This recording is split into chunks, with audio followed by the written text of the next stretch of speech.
owns the stories? Can a story be owned? Is a story like a field that you can pay money for and then possess? Is it like an apple or a statue or a necklace that you keep in your house? Or is a story more like a river or like the wind, something which must remain free if it is to survive? Today we're going to explore these questions. We're going to follow the wild animal of this question into the bushes to see where it leads. First through a story that comes to us from Western Africa, from the Ashanti people. And then through an interview with Brain Smolensky, a former Hollywood screenwriter and the author of the upcoming book, Say Goodbye to Hollywood, The Climate Crisis, the Local Law Movement, and the Case for a Future Without the Entertainment Industry. I'm Jay Leeming, and this is the Crane Bag Podcast. Thank you for joining me.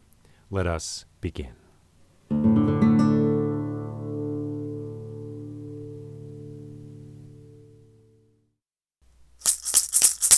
Hey, well, once upon a time there were no stories. Not even this one. Once upon a time there were no stories at all. People chopped wood, they carried water, they ate and they drank, they sang, they argued and they dreamed, but there were no stories in the world. And why was this? This was because Nyame, the god of the sky, he had all the stories locked up in a stone box in his palace at the heights of the sky.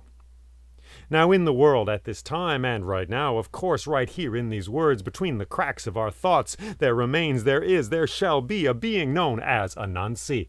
Now Anansi is a clever man. He is a tricky man.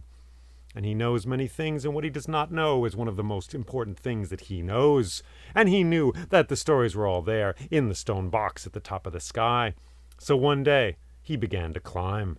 He climbed the bushes, he climbed the trees, he climbed up the clouds, and at last he came to the great palace of Nyame, the sky god. And he said, "Greetings to you, Nyame, the god of the sky.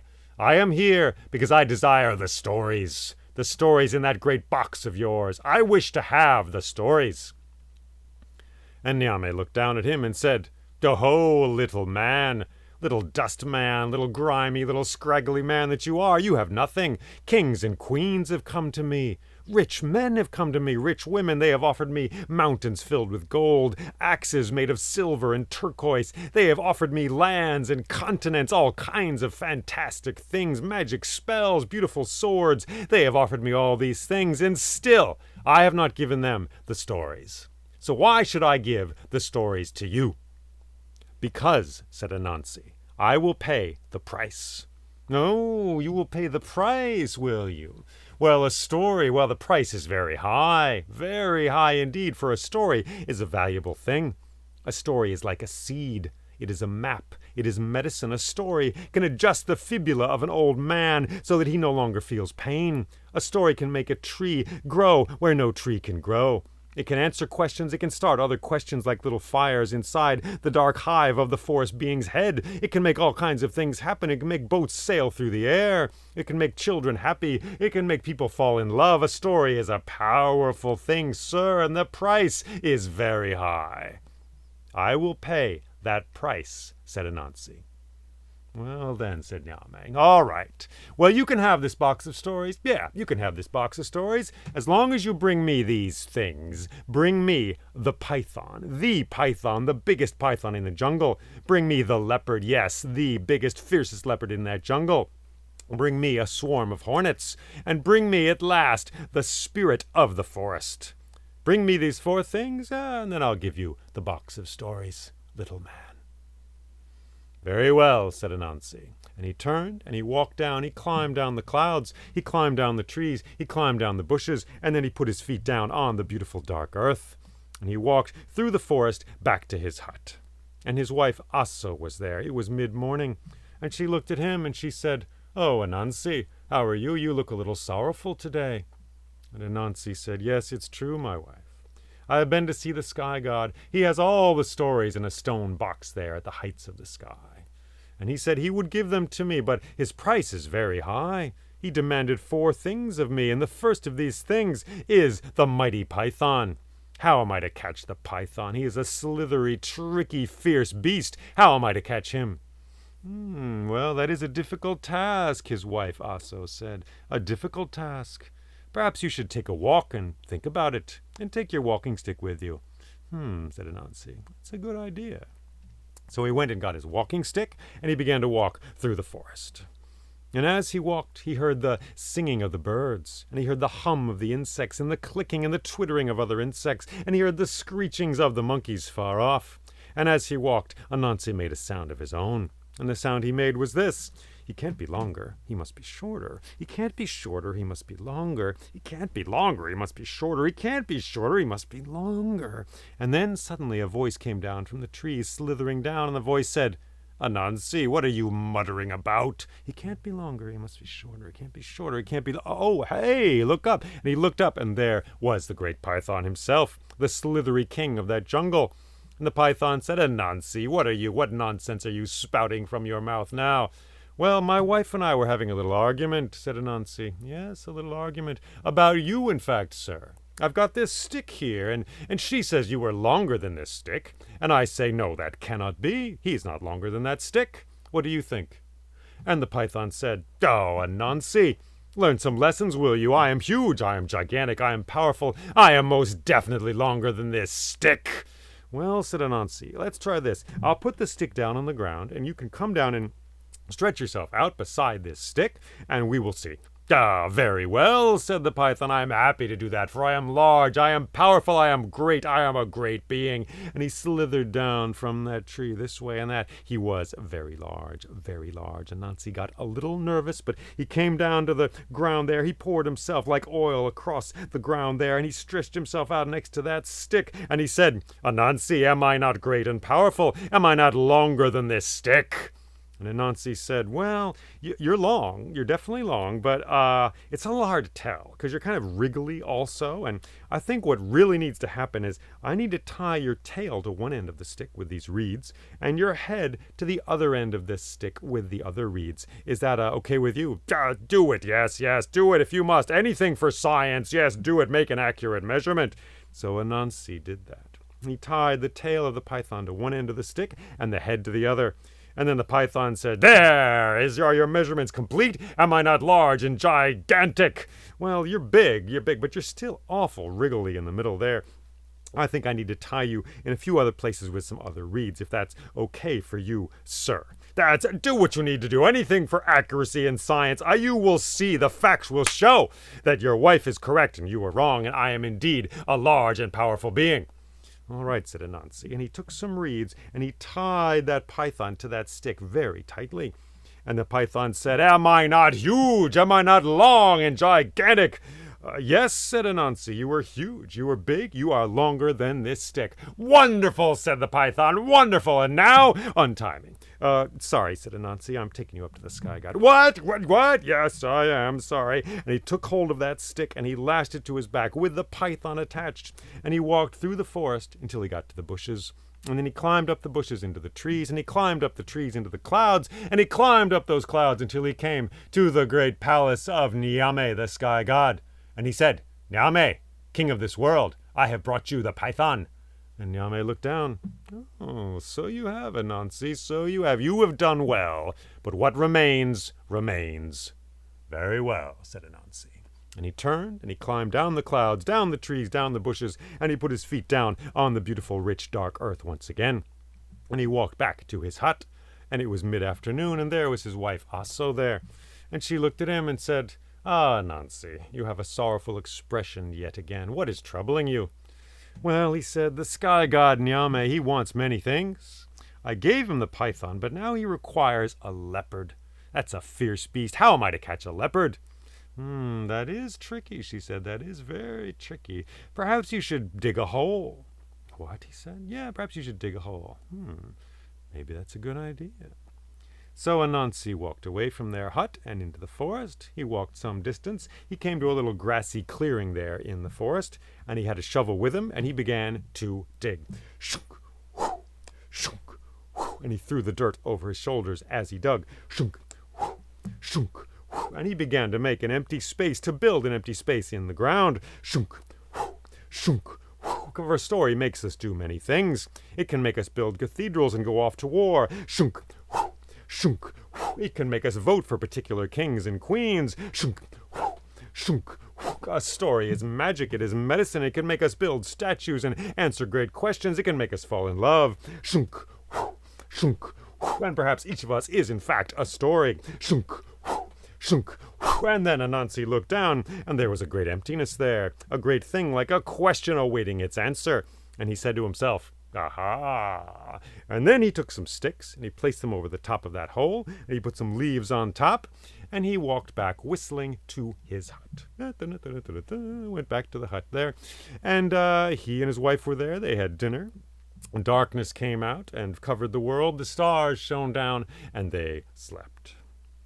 Well, then morning came, and the birds sang, and the cicadas whirred and clicked and hummed in the trees, and monkeys screeched far off.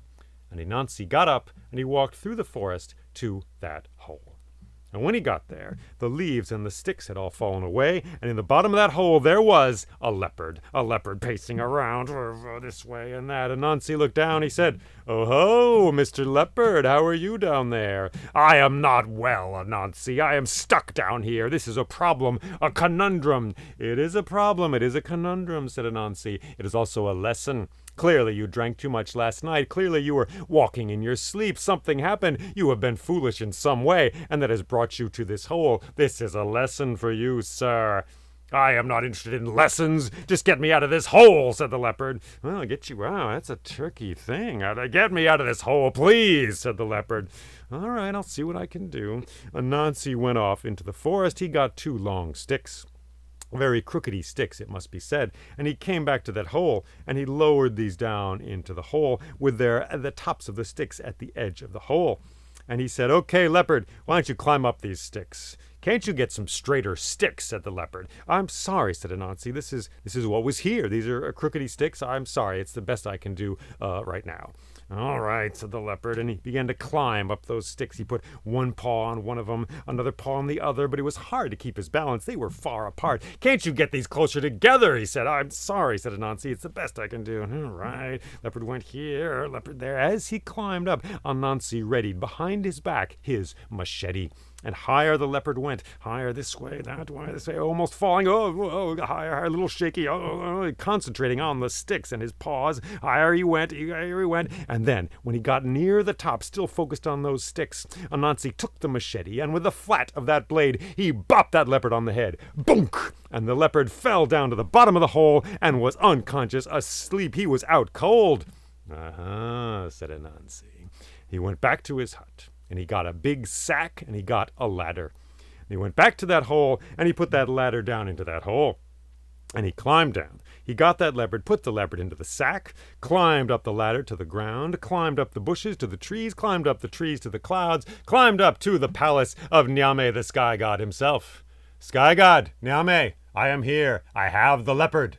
"So you do," said Nyame, "so you do. You have done well, but what remains, remains." "Very well," said Anansi. He climbed down the clouds, down the trees, down the bushes, and put his feet down on the dark earth once again. And then he walked back to his hut. And his wife Aso was there. She was pounding some yams for supper, though it was about midday. She was thinking ahead, she was. And Anansi had a sorrowful expression on his face once again, and she said, "Anansi, what is troubling you now?" He said, "Well, I've been to the sky god. I gave him these things that he wanted, 2 of them, the leopard and the python, but he still needs a swarm of hornets. How am I to catch a swarm of hornets? It's like catching the wind." "Well, it's true. That's a very formidable task," his wife said, pounding the yams. "That's a difficult thing, it is, for sure. What do you think about the weather today, Anansi?" He looked up at the sky. "Oh, it looks like a beautiful, clear, and lovely day. What do you think?" "Oh, I don't know," she said. I think it might rain." "Really?" he said. "Yes, I think it might definitely rain." "Oh," said Anansi, that's very interesting." So he walked away from the hut and into the forest. And after a while he got an idea, and he went and he grabbed a gourd, an empty gourd, a dry gourd empty inside, and he grabbed some wax, a ball of wax, and he grabbed a banana leaf as well, and he filled that gourd with water, and then he walked through the forest to the nest of the wasps. And he got there, and they were all buzzing around as wasps do. Like zippers being zipped and unzipped in the corners of the universe. Like wriggly questions they were. Like the snoring of a great stone at the center of a black hole. They scriggled and scraggled, and they snizzled, and they buzzed in all directions. And then Anansi took some water from that gourd, and he began to sprinkle it on himself and on the nest of the wasps. Came the water. The wasps got a little nervous. It's raining. Oh, yeah. Anansi put the banana leaf on his head as if he was sheltering himself from a great rainstorm, and he began to dump all kinds of water on the nest. Oh, they got really worried. What are we going to do? This is a huge rainstorm. And Anansi spoke up, and he said, dear wasps, I happen to be here, and I have a gourd. Would you like to come into this gourd? It's nice and dry in there, a beautiful place, a hotel for all the wasp people. Thank you, Anansi, thank you, they said, and they went down, funneling down into that gourd. And then he took that ball of wax and he jammed it into the opening. Boom! Just like that. All the wasps were inside. And they said, what are you doing? And he said, I'm taking you to the sky, God. And then he put the gourd into his sack. He walked across the forest to the bushes, climbed up the bushes, climbed up the trees, climbed up the clouds, and he came to the great palace of Nyame, the sky god. And he addressed him in winged words. He said, Nyame, sky god, I have brought you the wasps. Oh, so you have, said Nyame, so you have. And he accepted the gift of the wasps from Anansi. You have done well, but what remains, remains. Very well, said Anansi. And he turned, and he climbed down the clouds, climbed down the trees, climbed down the bushes, and went down to the dark earth there, and put his feet upon it, and walked back to his hut. And there was his wife Aso. The sun was getting low in the sky. It was about dinner time. And she looked at him and she said, how is it going? And he said, well, I gave the sky god these things, but he still needs one more thing. He needs the spirit of the forest. Oh, she said, that's a hard one. That's a hard one. Magical beings are very hard to catch. For it is said that the forest spirit can become invisible. It is said that she looks like a little girl and that her feet are actually backwards. It is said she can turn green or red or blue. She can make crazy wild sounds. I mean, all kinds. They're magical beings. Anansi, I have no idea how you can catch the spirit of the forest. But let us eat. So they ate together some beautiful yams, sweet, delicious, like honey they were.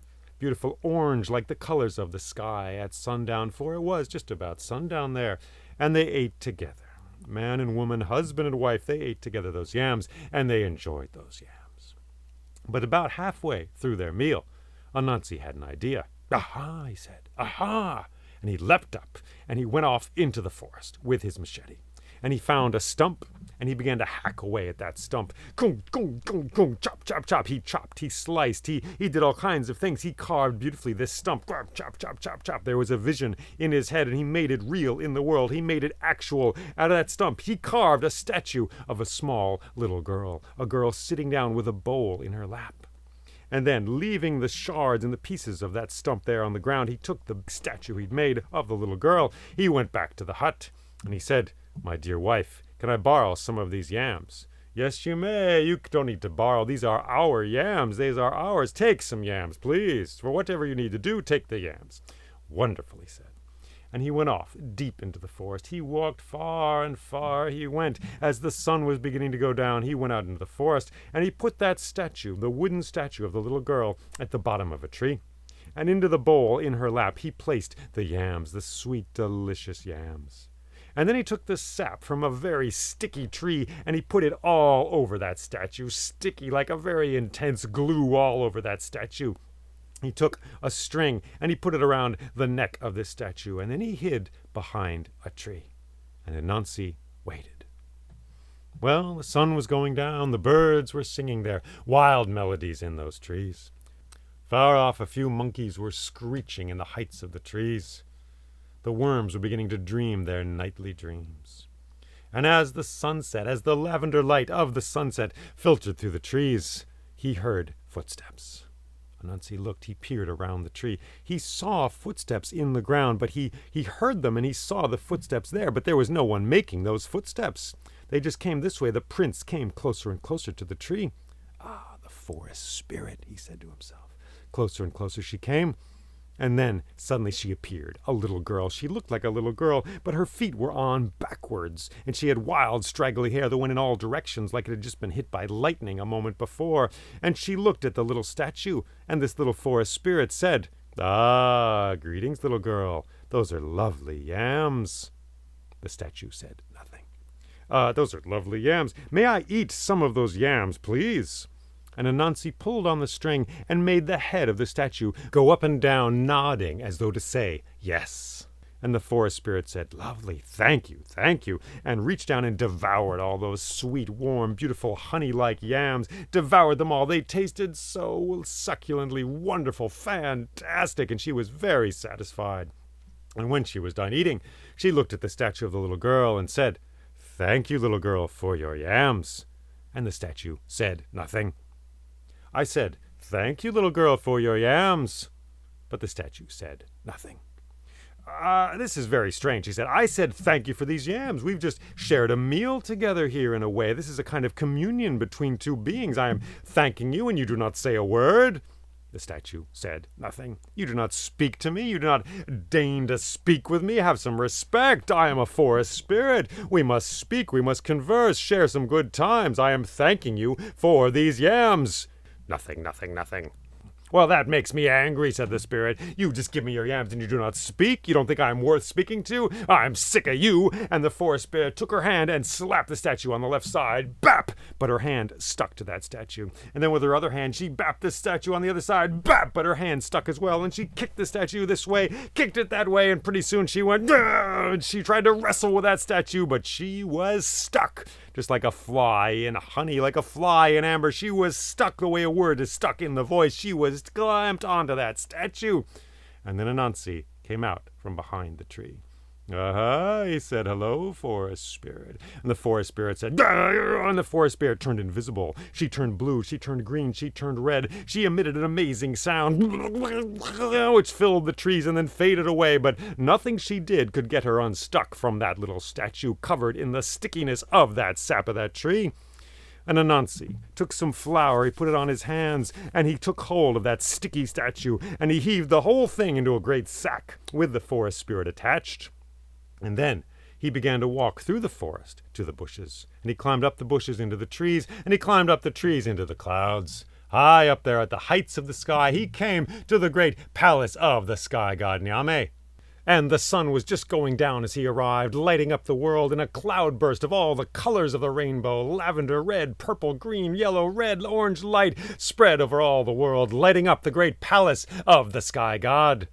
And Anansi said, "Sky god, Nyame, I have brought you the forest spirit." "Oh, so you have," said Nyame, "so you have. Anansi, you have done all that I have asked of you. You have done what kings and queens and princes could not do. You have satisfied my desires. You have paid the price. And so now I will give you the box of stories." And Nyame turned, and he reached down one of the cloudy corridors of his palace, and he picked up that stone box, and he gave it to Anansi. "Here," he said, "here are the stories. Use them well." And Anansi bid Nyame the sky god goodbye, and he climbed down the clouds, he climbed down the trees, he climbed down the bushes and put his feet down on the dark earth, and he walked back to his hut, and there was his wife Aso. By this time the sun had gone down, darkness was covering the world, the stars had come out, and Anansi and his wife Aso, they slept. And the stars sang in the sky, and the darkness said its old story around them, and the birds whispered in the bushes. And then, in the morning, the birds began to sing, and the monkeys cried in the trees, and dawn came. And on that day, Anansi opened the box of stories. And the stories went out into the world in all directions, into all the corners of this world. And some of those stories were legends, and some were epics, and some were folk tales. Stories about lost cows and horses. Stories about great princes doing great deeds, avalanches, fires, love affairs, kisses that make the impossible happen, weddings that happen in mine shafts, funerals and crows singing, ravens talking about the future of this world. Some of these stories were seeds, and some were medicine, and some were maps that you could unfold and find the answers to all your questions. There were many stories in this box, and since that day, the stories have been in the world. They've been in our lives. They've been around us, singing and dreaming and arguing and fighting and snarling and giving us their rowdy business at all times. And there were many stories in that box of many kinds, and it is even said that in that box there was the story of Anansi and the Sky God.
Well then, listener, thank you for listening to this story. Thank you for being a part of this story through your listening. And I invite you to make an offering up to this story, to this wild tale. I invite you to make a little cup with your hands and breathe into it, as if you're cupping water from a stream, and breathe into that and then send this breath out into the world to this story. Send it to the Ashanti people from whom this story comes, the folks in Western Africa, in Ghana, for example, Ghana in particular. Send it to that ground, that land, those people who have kept this story alive. Because if the story is a product, if it's a thing that can be owned, then I suppose you could say it is mine and I've given it to you. But I don't think that's the way it is. I think I am more like a train station for the story. I am more like a hole in a fence post. I make myself as empty as possible and the story comes in and it goes out. This story doesn't belong to me. It belongs to you and to all who hear this story. So we want to treat this story as if it's alive, and it perhaps chose to come to me and chose to come to you. It has its own agency. We want to respect it and feed it with our own breath, so precious, which will not come again. Thank you, dear listener. As I said, this story comes from the Ashanti people in Ghana, over there in Western Africa. There are Anansi stories from all over that part of Africa, of course. I am not of that culture, it perhaps goes without saying. So there may be things in this story I do not understand because I am not from that culture. I want to respect those things and not to... not to play around with this story. I haven't changed it from how I found it in a book of African stories. I looked at several different versions, and anyway, this is what's coming at you. I love this story, and it's tricksterishness, a word that won't even be said because it's so tricky. It's trickster qualities, let us say. Anansi, the spider man, the man who is a spider also and is also a man. That's the way tricksters are. And the stories are locked up there in the box that Nyame, the sky god, has and holds. But Anansi knows that stories must move. He knows, he is aware, his consciousness is such that he can tell stories aren't supposed to stay in one place, frozen like that, in a box. A story can't live in a box. Now check that out next time you're at the library and you're opening books, which are beautiful things, and the stories are in there a little bit. They're kept safe like they're in the fridge, like that bagel you put in your fridge, like the lettuce in your fridge. But you got to open it and eat it. You got to share it and let it live in the world. So they're up there in the cooler there with Nyame, the stories are. And Anansi knows they must be freed, and he goes and he frees them. And he doesn't trick the sky god, he just does what the sky god requires. He tricks other things, animals and spirits in the world, which is kind of interesting. Perhaps that's a role we can fulfill. Would you like to be tricked by Anansi just to become an offering to the sky god? For that's what he needs, is offerings. He needs that python, that swarm of hornets. He needs that leopard, and he needs that forest spirit. Interesting choice of animals. The swarm that cannot be contained in some sense. The fierce leopard, the python which wraps itself around. And of course, what is beyond our own ability to conceive, the forest spirit, the being beyond the human, beyond the animal. With backwards feet. That's often a detail in folklore from over there. Amazing. Well, I hope you can hang out in this story. I hope you can tell it to others, perhaps, and live in it a little bit. But we're going to move on, and we're going to move on to another kind of tricksterish business we have on our storytelling agenda, which is written in smoke on the back of a clamshell and signed by a lavender-headed heron, as it is. See, when you invite the trickster into a broadcast, a show, a thing, an escapade such as this, things are likely to happen, unusual things.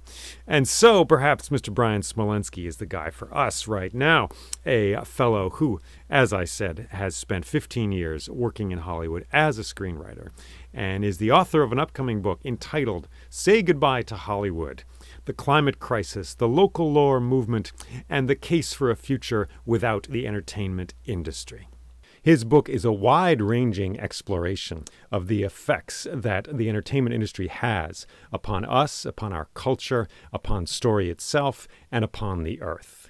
He says in this book, there was a time when human beings burned fossil fuels to tell stories. That time must be over. I spoke with him a few weeks ago about his own experience as a director, an actor, and a screenwriter in Hollywood. And I began our discussion by asking him why he thinks that we should say goodbye to Hollywood. And he had this to say.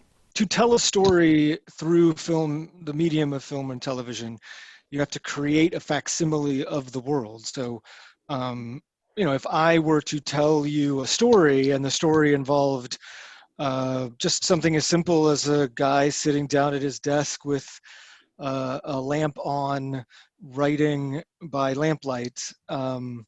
There's absolutely, I don't have to create any of that. We create it together in our head. You see a person sitting by a lamplight, holding a pen, having a piece of paper. But if I am going to film that, I need to actually actively turn on a light and have a light in the room and have paper and have a pen. So just on the simplest way to understand it is that we are struggling or realizing rapidly that we can't afford to continue to power the world we have and live the way we're living. We're simultaneously, while we're realizing the devastating impacts of the way we live our normal lives, we're telling stories that require us to recreate all of that again and power it again.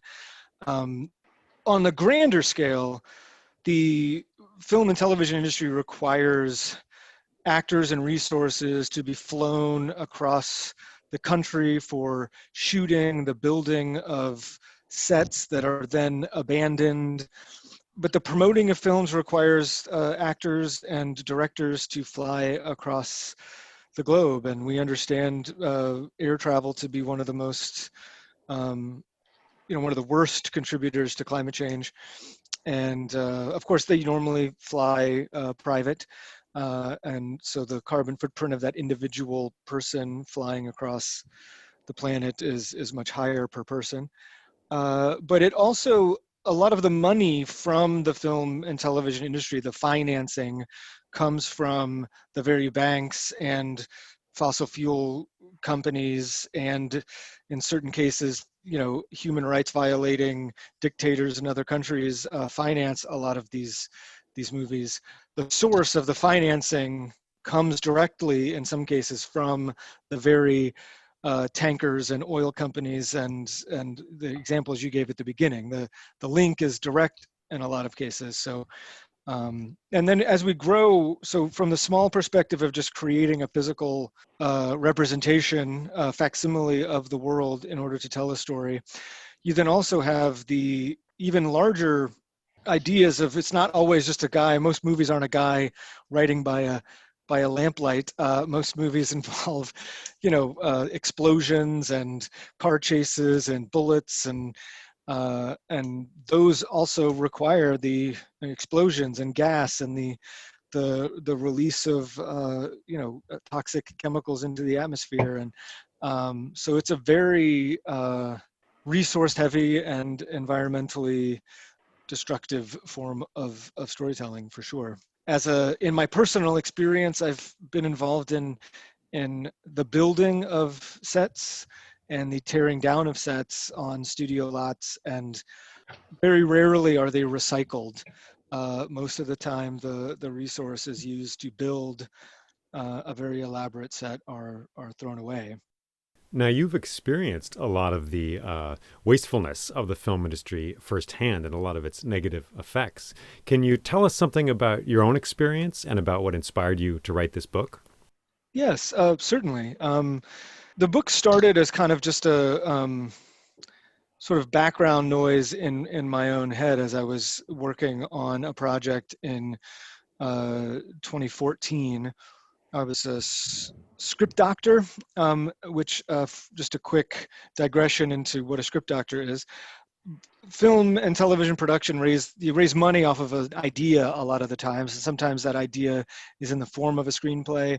Sometimes that screenplay is not in the best shape, and yet through connections and the black box of film financing, they get money for it, and there's a production start date and a distribution date that all have to be hit, and so they contact a script doctor to take a bad screenplay and make it good very quickly.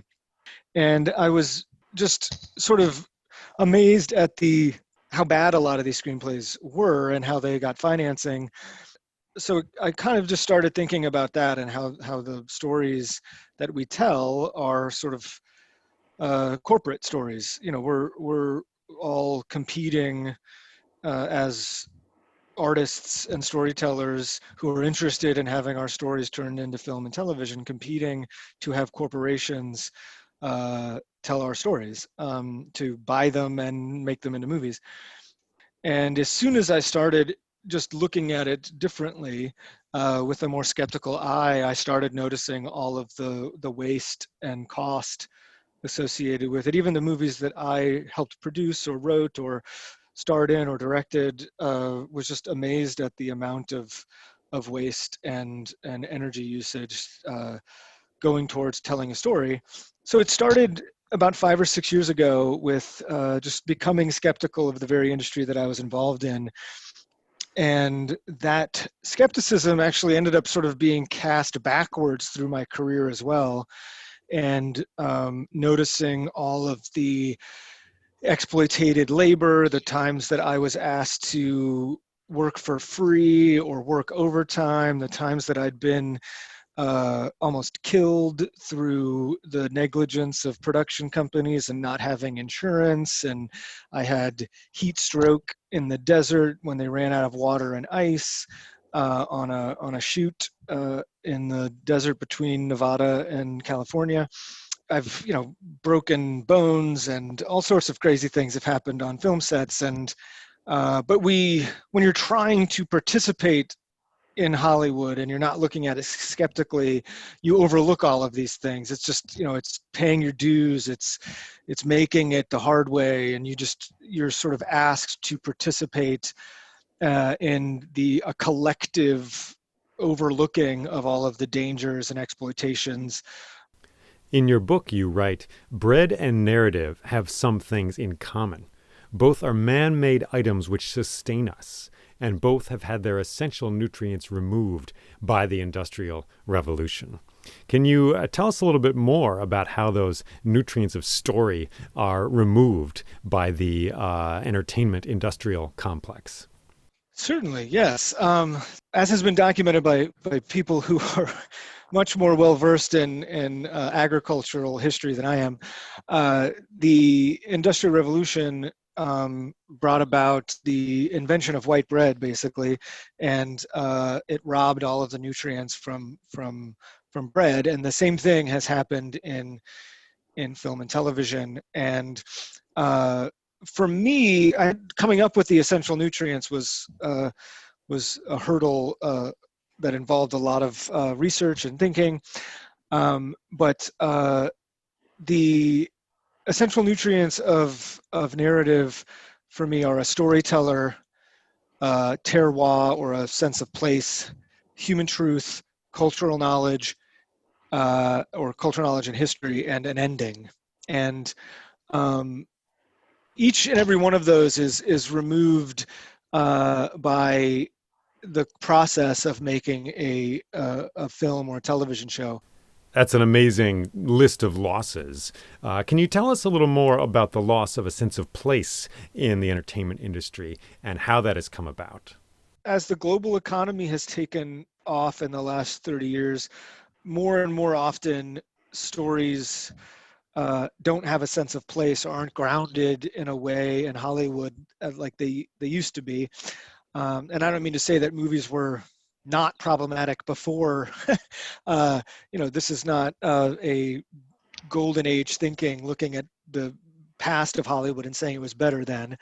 But certainly stories during, say, the 70s revolution in Hollywood were grounded much more in a sense of place than they are today, because the more specific a story is, you and I would say, the better it probably is as storytellers. But the more specific it is from a global conglomerate corporation, the less globally accessible it is. So if it's about upstate New York poets having a podcast that's not going to play necessarily in India or Germany or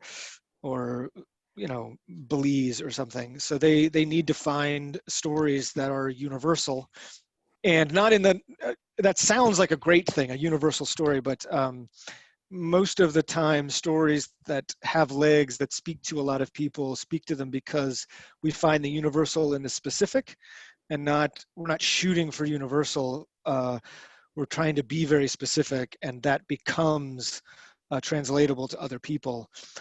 You also describe the way in which what you call human truth gets stripped from narratives. Can you tell us a little more about that? You don't get a lot of accurate representations of human beings and human behavior in film and television, especially when you're shooting for these placeless stories that can appeal to everybody, because comedy and drama and like what is appropriate cultural behavior changes depending on what country you're in. And obviously the more consumer capitalism takes over the world, the less true that is. That's not a good thing from my perspective, but some people could easily say that the cultural differences are flattening out as consumer capitalism continues to do so well everywhere. So cultural human behavior is sort of flattened into a lot more violence and revenge than is typical for a normal person. I don't know about you, but I'm not going around blowing things up as often as people in film and television are. And that creates a very odd understanding for what it is to be a human being today. Vengeance and violence and revenge don't need subtitles. An explosion and a gunshot don't need subtitles. A joke does, and with subtitles and after translation, what's funny might vanish. So, all of these essential nutrients of narrative, the storyteller, the sense of place, the human truth, the sense of an ending, they're all taken away from these products of the entertainment industry because they're obstacles to making money. Is that what you're saying? They are obstacles, but I don't want to make it sound as if this is it's not being done necessarily actively, at least not each and every one of them. It's more a byproduct of the way these stories are told. It's not somebody sitting in a big office saying, "Get rid of these human truths and get rid of, get rid of the storyteller. We need to." I I think that it's more just the accidental casualty of the way stories are made. I look at it more like an ecosystem that has negative byproducts associated with it, and not a cartel run by a conglomerate or a single bad person who's making these decisions. It's not a cabal of power hungry people, though those people are out there, but I don't think that in order to understand what's happening, there needs to be a conscious actor making these decisions. You also describe the lack of an ending and how endings are taken from these narratives. Can you tell us a little more about that? Sure. Yes. One of the essential nutrients of a story, in my opinion, is an ending, because it's through endings that we have catharsis and lessons, and we can learn things from them. But in Hollywood, specifically contemporary Hollywood, but people would say that this has been true since the dawn of Hollywood. There is a insatiable appetite for sequels and reboots and spin-offs. It's important also to realize that just because the movie already exists doesn't mean that the kids are going to access it. Most Hollywood executives are trying to target the teenagers and young adults, and content is flying by your face now, and the chances that you're going to reach back into the back catalog of cinema to watch something are slim, especially when the barrier to entry to what's flying by your face is so small. All you have to do is click on something and it starts playing. So by remaking films and sequeling films, it robs movies that had endings of the lessons and catharsis associated with their endings.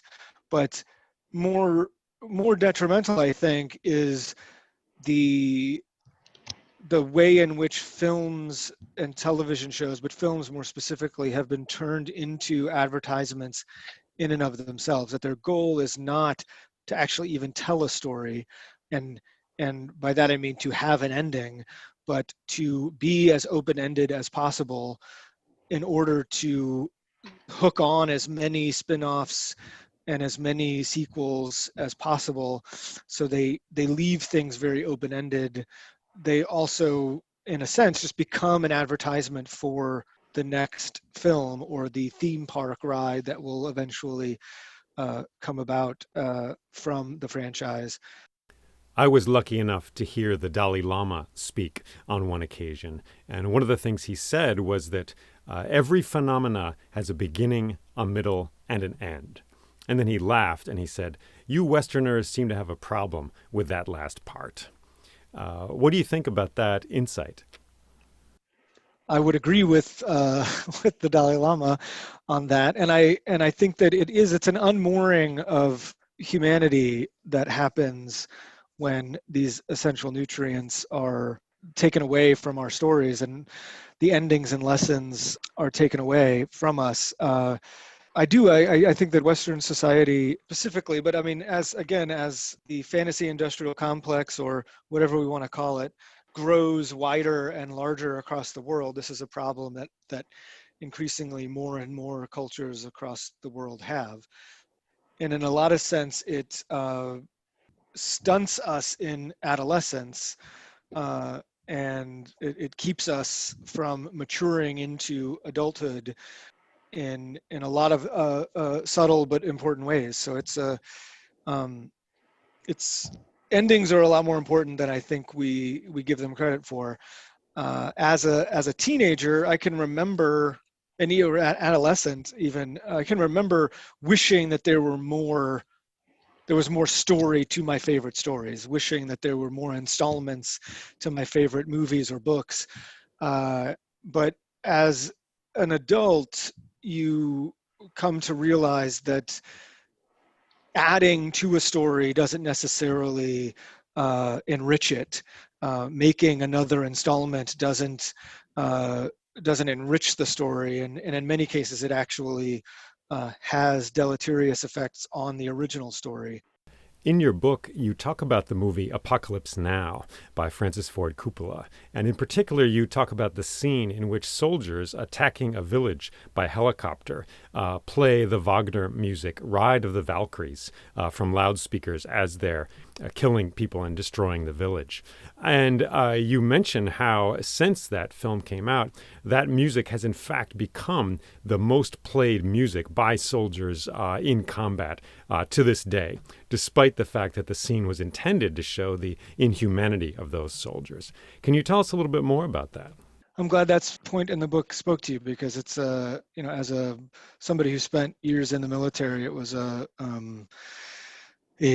important part of my life too, to sort of understand the way in which Hollywood was brainwashing me, or did successfully romance me through narrative into the idea of military and heroism.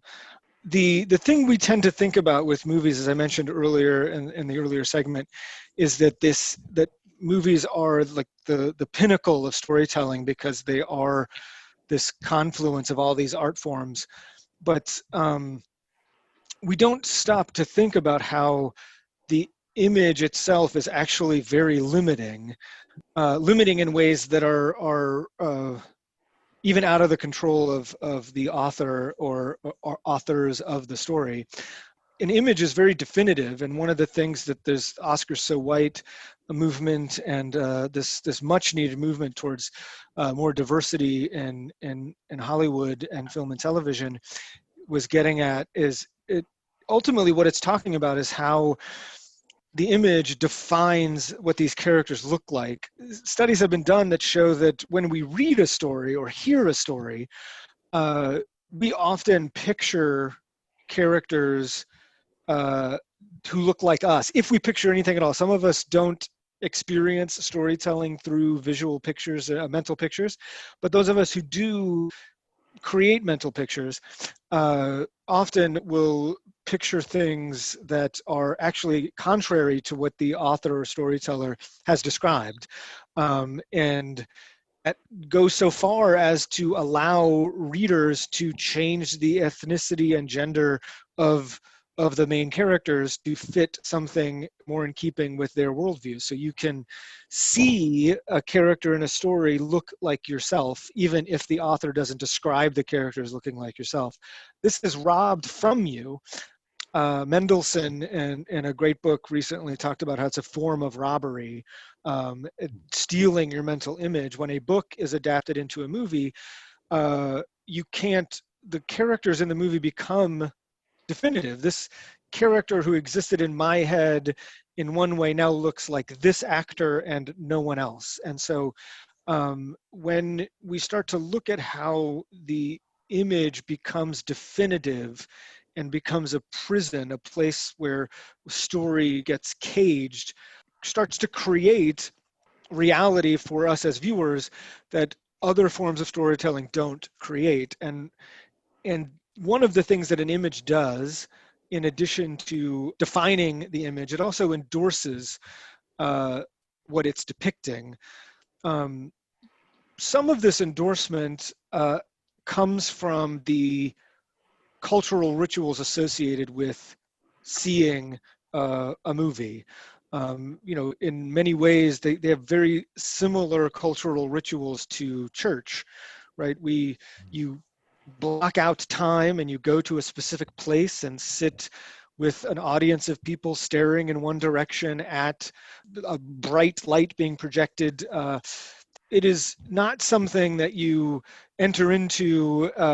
It is now, and we can get to what streaming is doing to these cultural rituals and in a minute, but the cultural rituals of seeing a movie create a stamp on each story of that this is important.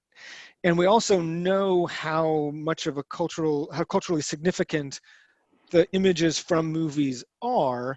And so it begins to endorse what is being shown, even if the author of the story, the filmmaker, director, intended to rebuke what's being shown. He's commenting on it and saying this is awful. It takes on a life of its own. And in the case of Apocalypse Now and the Flight of the Valkyries, it is a go-to track for military personnel to play as they raid villages. I mean, there's lots of video of this online if you need to find it, of people taking what was intended to be an anti-war film and making it pro-war because they're the ones participating in it. And Francis Ford Coppola went so far as to say, when we talk about the endorsement, how the image endorses, he went on to say, and I'm quoting here, "It is clear that if you want to make a real anti-war film, you have to be far from the battlefield, because if you show battle, you are in a sense exciting people, even though it's horrible. If you want to make a film that's anti-war, it has to be about love, and it cannot be near the battlefield." Wow. Brian, your upcoming book opens doors in my head and in the world that I didn't know were there. Thank you for asking these crucial questions. And as we close, I would just ask, is this a new idea to take apart the entertainment industry as it currently is? Are you a lone voice in the wilderness, or are there other folks in the industry who feel as you do? The idea of taking apart, of eliminating the entertainment industry is new, but not any more revolutionary than the discussions of lots of other people today. So I would say that my voice is joining other people. And allow me just to add a quick sort of note on the end, that I don't come about this lightly. This is not I'm not cheering over the fire of lighting a match and cheering as Hollywood burns or something. I love movies. I've spent the last coming on 16 years of my life working in it and wanting to be a part of it. And it is with sadness and a heavy heart that I came to this conclusion, and I had to sit on the idea for a while to see if I even wanted to put it out in the world, because it's something that's so near and dear to my heart. And I think that as we move forward, at least with the way I see things moving forward, and hopefully other people agree, I hope that the reason it's titled Say Goodbye to Hollywood is that I really mean a meaningful goodbye. That it has been such an important part of human civilization for over 100 years, and it has grown in importance, and it has identified generations and identities and helped people understand possibilities and dream and ignited imaginations. But I think that in the end, it should be memorialized in museums as a form of storytelling that we no longer participate in. But yeah, I want to just emphasize that it's not I'm not cackling over like an evil person over the destruction or the desired destruction of this industry. I don't want it to go, but I feel it must. And I think that a eulogy or an elegy to the entertainment industry is worthwhile. And I think that as a society, and personally, we should all start saying goodbye, finding our favorite movies and maybe rewatching them, and figuring out what lessons we can take from this era of human civilization where we burned fuel to tell stories. Brian, thank you for talking with me today. Oh, well, thank you for having me, Jay. It's been a pleasure. I'm Jay Leeming, and this is the Crane Bag Podcast. I've been speaking with Brain Smolensky, the author of the upcoming book, Say Goodbye to Hollywood, The Climate Crisis, the Local Lore Movement, and the Case for a Future Without the Entertainment Industry. Thank you for joining me. If you're able to support this podcast, please do so. Patreon is a great way to do that. And you can find more stories and discussions, interviews, explorations of the wild forest in which we are all living on my website, which is jayleeming.com, JAYLEEMING.com. Take care, and may we free the stories from their stone box in the sky. May we find them in ourselves and in the world around us, and may there be communion, connection between those stories in the world and in ourselves. And may we dream. Take care.